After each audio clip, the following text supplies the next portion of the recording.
This is Ag Matters PM from the Iowa Agribusiness Radio Network, brought to you by the Iowa Soybean Association, your daily recap of the information that affects Iowa's farmers, producers, and consumers, right here in the heart of the heartland. With reports from our award-winning broadcast team of Dustin Hoffman, Riley Smith, and Mark Magnuson. Now, from the IARN studios in Des Moines, here's Riley Smith. Well, good day and welcome to Ag Matters PM from the Iowa Agribusiness Radio Network. I'm Riley Smith. Today is Monday, November 7th, 2022. Happy birthday, Mom. And we're so glad you all can join us for today. In today's episode of Ag Matters PM, I talk with Iowa State Climatologist Dr. Justin Glisan for our weekly chat. We also have a check of that ag weather outlook, but first, let's run down the markets. It's time now for the Ag Matters PM Closing Market Summary, your source for market analysis and settlement prices from the day's trade in Chicago, courtesy of the folks at agmarket.net. Well, it's the start of a new week in the ag marketplace, and we're at the end of the trading day. So for a bit of analysis, we go to Robin Schmahl of agmarket.net. First off, Robin, what do we see going on in the grains today? Well, grains made a valiant effort to try to stay higher or at least be more supportive, but toward the end of the day, they kind of weakened. Corn went down around 5 cents, beans down around 12 cents. So they kind of lost a little bit of the drive that they had earlier.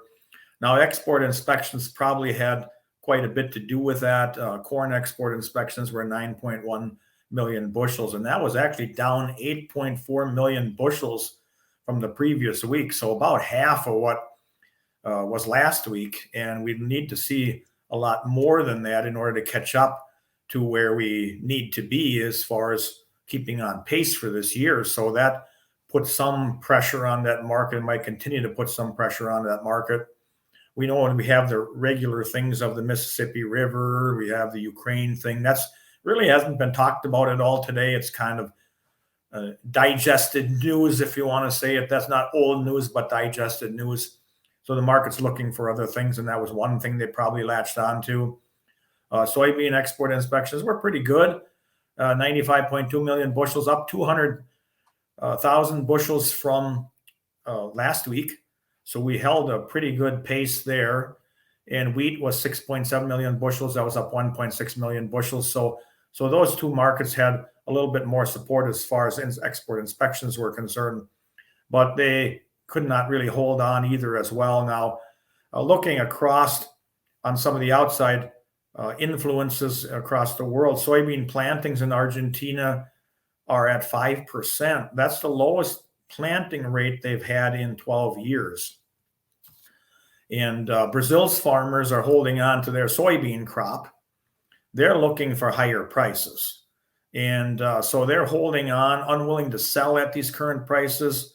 They've only had 21% of their crop sold so far this year of their new crop, and that's well below the historical average that we usually see at this point in time. So that would be interesting to see how that all shapes up as we move forward as well, depending on prices. Now, China, their soybean exports in October maybe tell some of the story.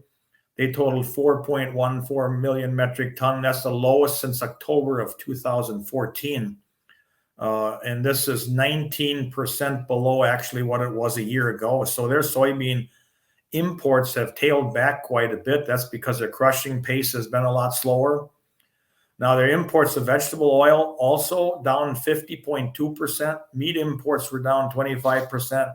And fertilizer imports were down 31.1% in October relative to the previous year. So a lot of that can probably be attributed to their zero COVID policy. There was some hope that they would lose some of that restrictions over the weekend, and they came out and said they weren't going to. They were going to hold to that policy. So that's probably one of the reasons why we did see the pressure as well on the grains.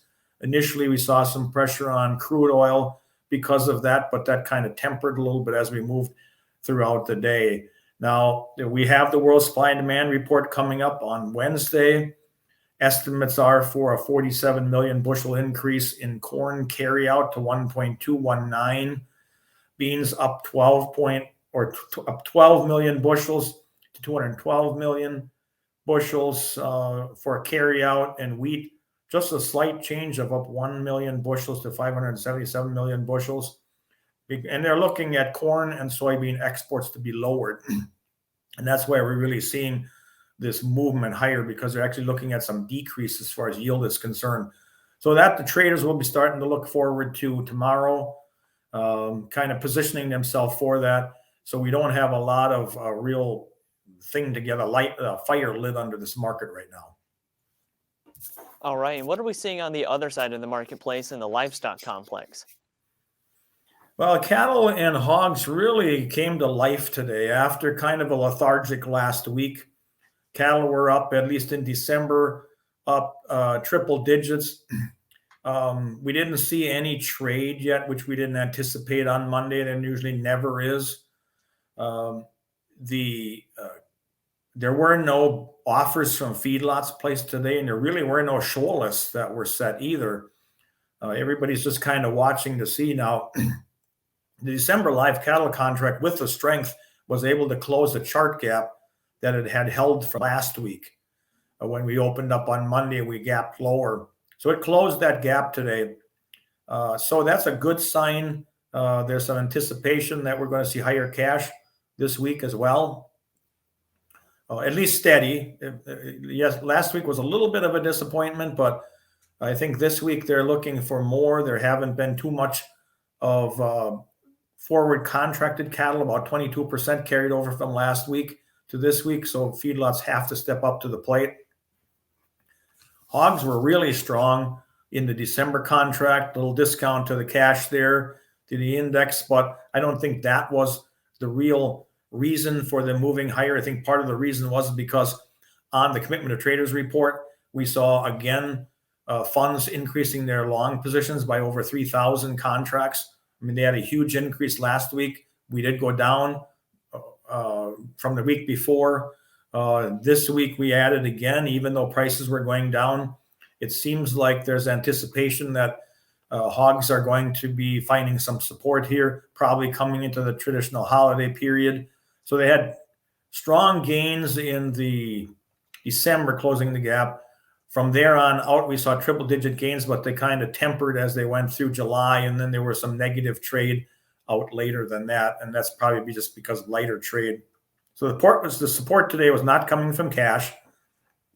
I think it was just some short covered triggering as prices went higher, stops were hit, because the daily direct morning hog report showed cash down $1.48.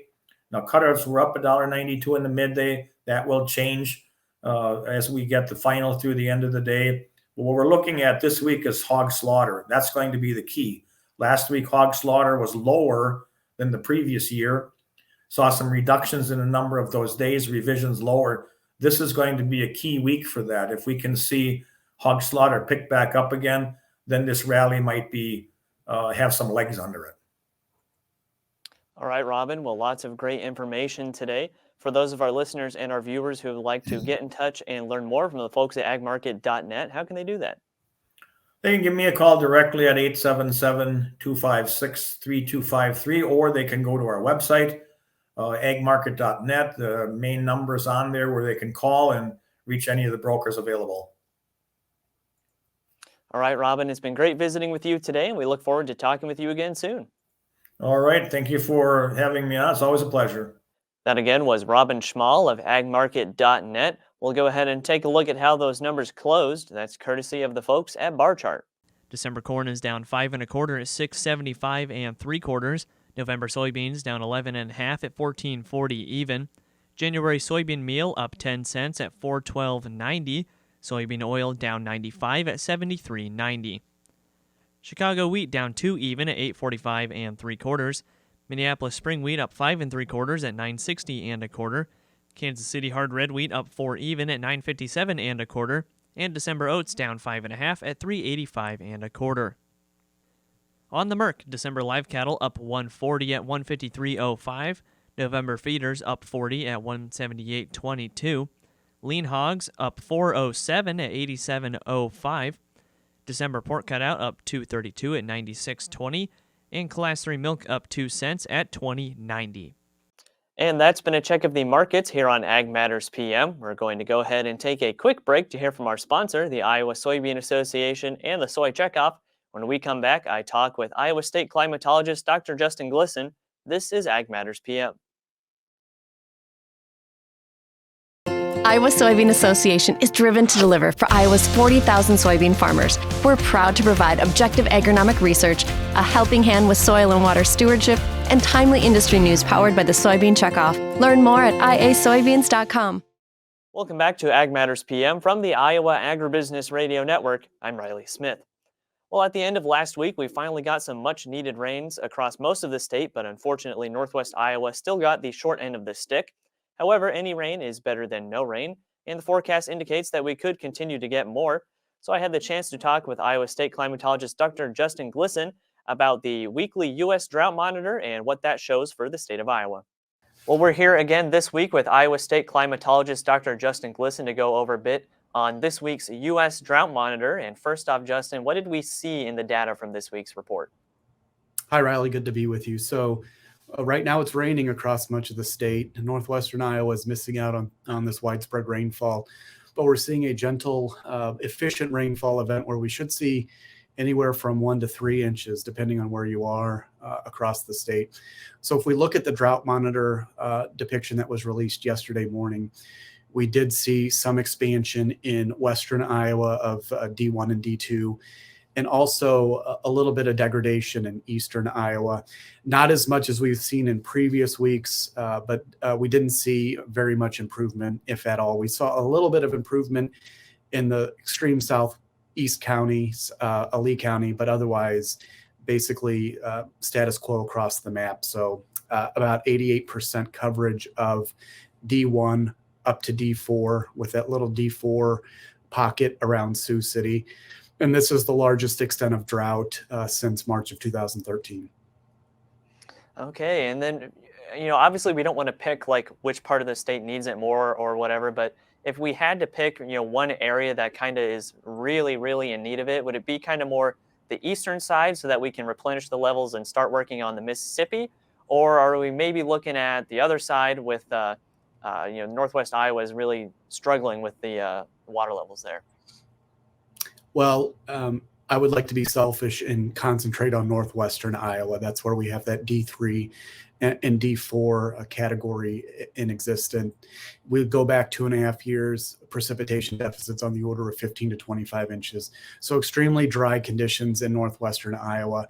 That's where we would like to see sustained rainfalls and precipitation over the next several months to really start to put a dent in those deficits. Then we shift our focus down to southeastern Iowa.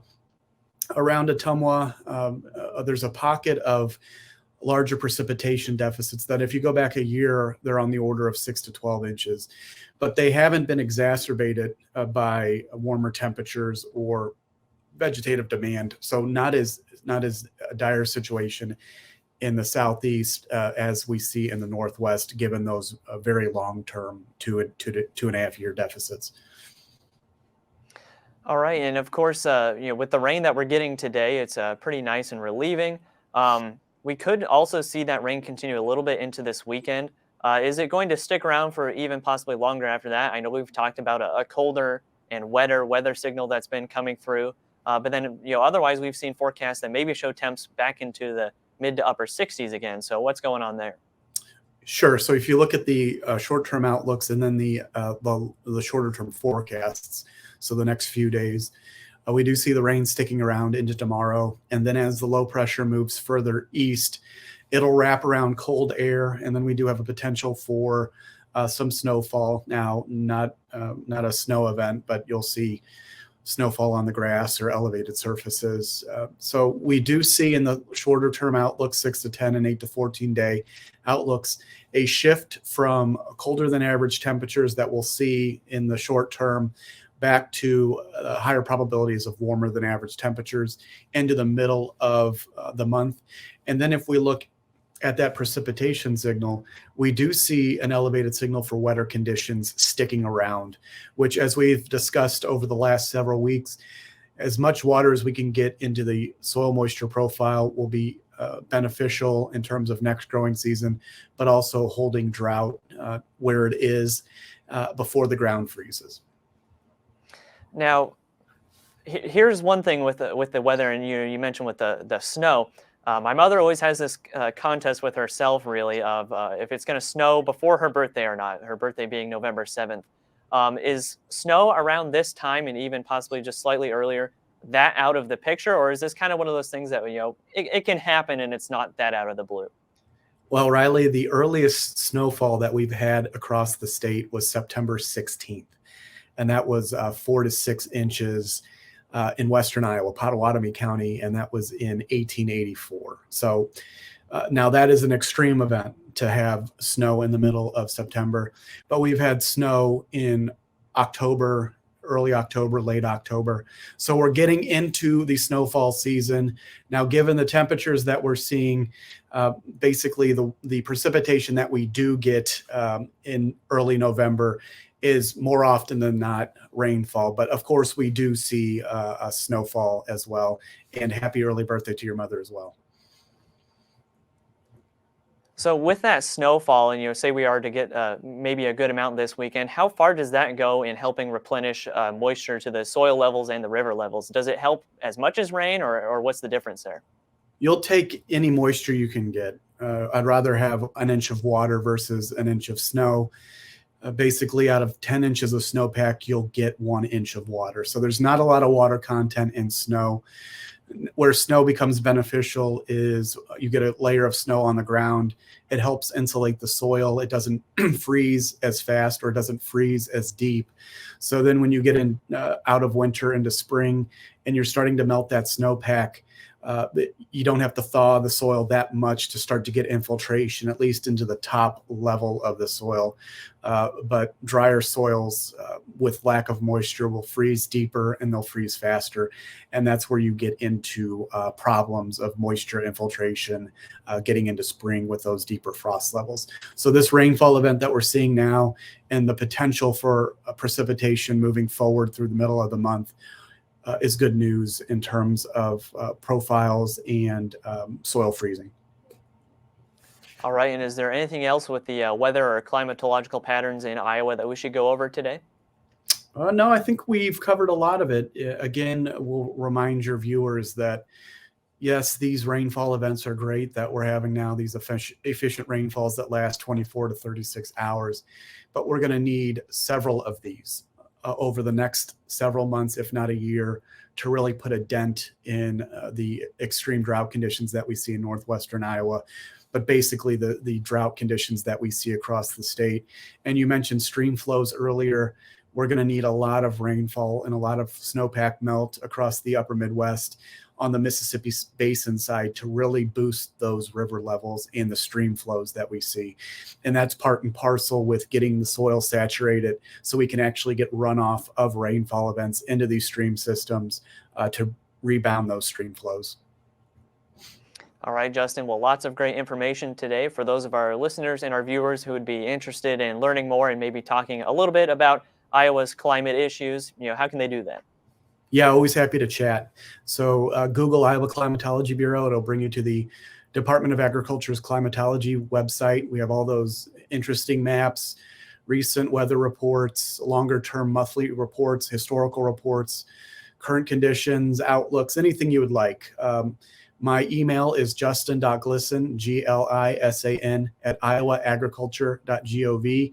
And my direct office line is 515-281-8981. That again was Iowa State Climatologist Dr. Justin Glisan. And speaking of the weather, let's go ahead and take a look at that ag weather outlook. Well, on Friday and maybe a little bit into the weekend, we saw some light snow flurries. But other than that, we just saw some cooler temperatures and a little bit of moisture across the state. Now, as we get into this week, we're seeing those cool temperatures continue for a couple days, but we're already warming back up to those unseasonably high temperatures. So let's go ahead and take a look at what the National Weather Service has in store for the next 24 hours. As you can see from the National Weather Service, we're going to have a little bit of fall weather before those temps rise up again.